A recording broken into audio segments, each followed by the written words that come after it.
The impression of many Muslims is that Sheikh Estes held a position in the Christian church similar to that of an imam, but he sometimes admits he was never a priest or a pastor. He was simply someone who led singing and occasionally spoke in the church.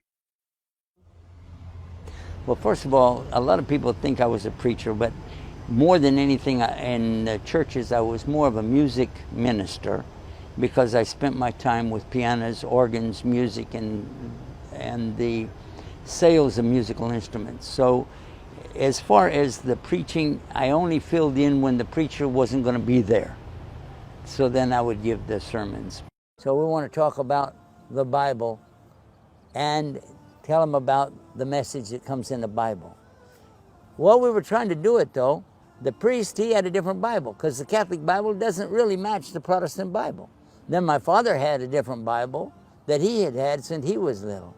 And then my wife had a different Bible. So we had 4 or 5 different Bibles sitting on the table talking about, oh, no, my Bible is right. No, your Bible is wrong. No, this Bible over here, now it says, but I could use part of that Bible to blah, blah, blah, blah. And then I realized my friend, the Muslim, he's sitting over there like this, watching us argue about the Bible. So I turned to him and I said, how many versions of that Quran do you guys have? How many versions? And he said, actually, we don't have versions. It's only one Quran. I said, huh, wow. Sheikh Estes loves to present the Bible as confusing because there are different English translations from the original Hebrew and Greek. He not only ignores that there are different English translations of the Quran, but there are different versions in Arabic as well. Many Muslims just simply have the simplistic idea that there has only been one version of the Quran throughout history, and that's the version that we're holding now. And when we read our history, we see, in fact, that there were variations, multiple readings that were sanctioned, the multiple readings that are sanctioned in our tradition, and they do not know how to come to grips with that. The first question which arose in my mind when I began studying and teaching the subject was that currently there are 5 different versions of the Quran found in the Muslim Ummah.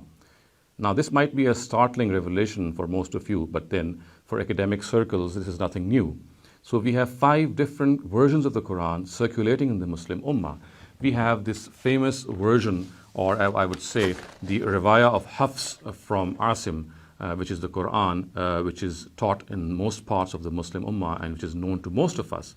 And these Qur'ans, as I would point out, are actually named after a famous reciter who used to recite the Qur'an in a particular way. And when I say reciter, it does not merely refer to pronunciation, it also refers to variation in words.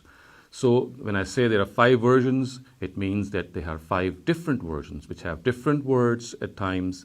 There are verbs which are different, there are nouns which are different, there is a difference between plural and singular, there's a difference between declensions or the i'rab, and then we have other differences as well.